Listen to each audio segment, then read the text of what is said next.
now that my roommate is gone, I can finally achieve my final form. Welcome, one and all. My name is Mr. Curly, and as you might notice, I'm a little on a tight schedule, so to say.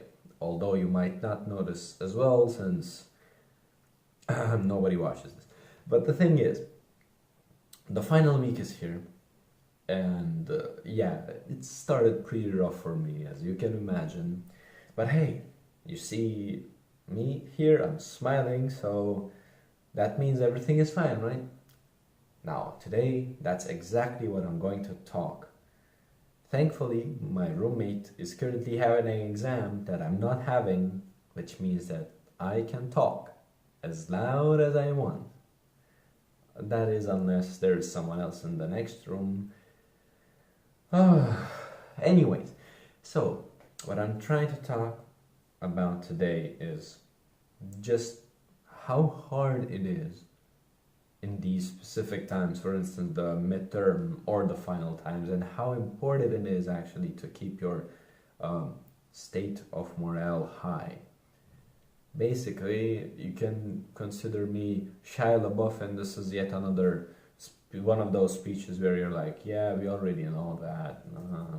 Duh, who doesn't? But hear me out on this one. I kind of have a different approach, I hope. Well, my English just died there, but... So, basically, whenever these hard times come by, it doesn't have to be a final. It can be anything, basically, maybe related to job, which I don't know yet, hopefully in the future. Or, I don't know, anything else with a relationship, or you're having some trouble with your friends, or in general, you're feeling that you're not productive enough, or that you're wasting your time, or something is not working out for you. This happens a lot. It's the part of the life. I mean, especially when you're like me and you suck at everything, it's a big part of life. You have to struggle with it every day. And the thing is, you gotta, no matter what, see, it's important to keep yourself happy no matter what happens. The idea comes from the fact that, I mean, you did what you wanted, or what you basically had time to. For instance, let's take the example of a final exam. You studied as much as you could, or as much as you forced yourself to study, and in the end, you're gonna take this exam no matter what. There's kind of no escape from it. You can think to yourself that, oh god damn it, I haven't studied anything, it's just done, I don't know this, I'm so dead, how did I ever decide to just take this module or study this specifically? Or you can say, well, I at least know these, and no matter what, I'm just gonna go there, take the exam, and afterwards, life is gonna continue. It's not like they're gonna come to me and point a gun and be like, did you get more than 50? And if you say no, or at least your paper says no, then you're just shot instantly. No.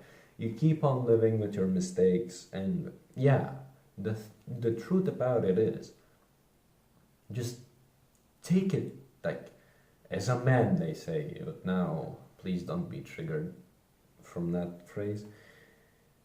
And the thing is, just accept it, but not in a way that you accept depression and kill yourself, but in a way that you accept that, hey, you did something, and this exam is not going to end your life.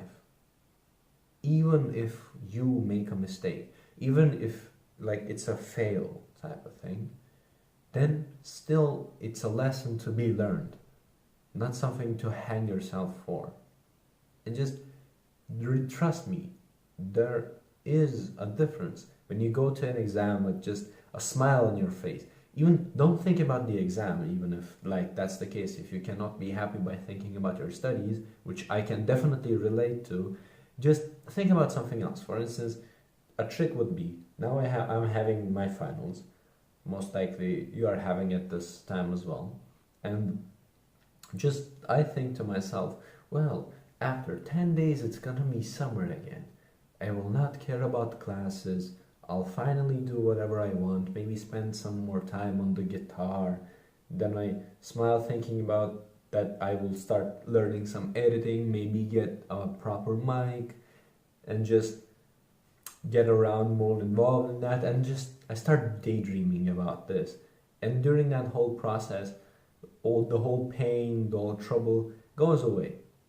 And when you go like that to an exam, it's much better. Even if it's not as good as you wanted it to be, it's still gonna be good.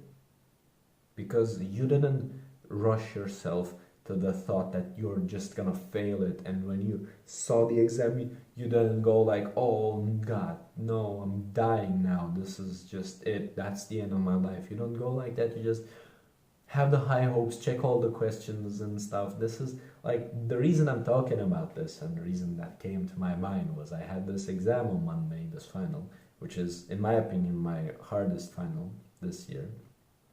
And I was so like, no, not into it. I was pretty sure that it's just not gonna work out for me. And yeah, even in the last day, I was still trying to figure out last minute.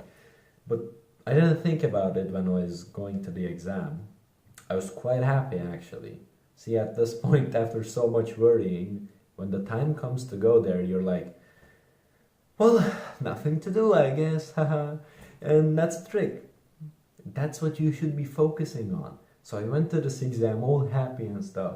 Of course, they put in front of me this paper to which I cannot say anything nice about. And I was happy. I took the paper. I look at the first question, it's something that is hard. Look at the second question, it's something hard. Turn around, I'm like, maybe on the next page there'll be something that I'll be 100% sure of.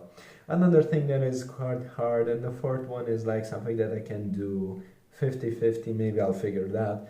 And I'm like, oh yeah, it's only 4 questions for this whole final. Never mind, I guess. And I mean, yeah, that's the idea.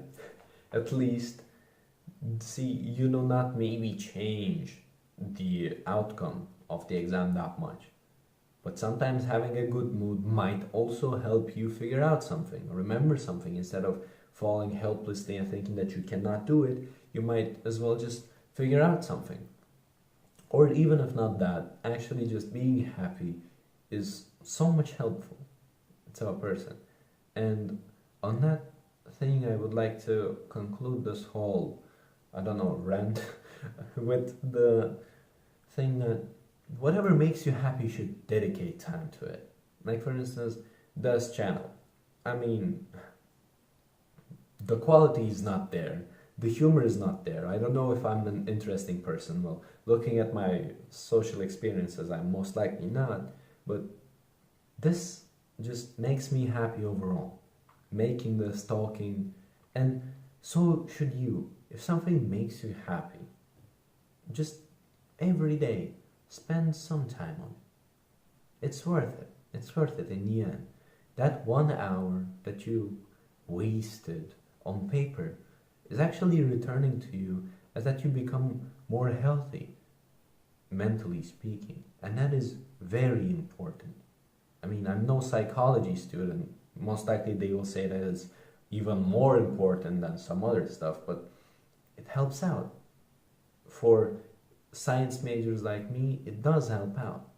Especially if you're stuck in a room like I am.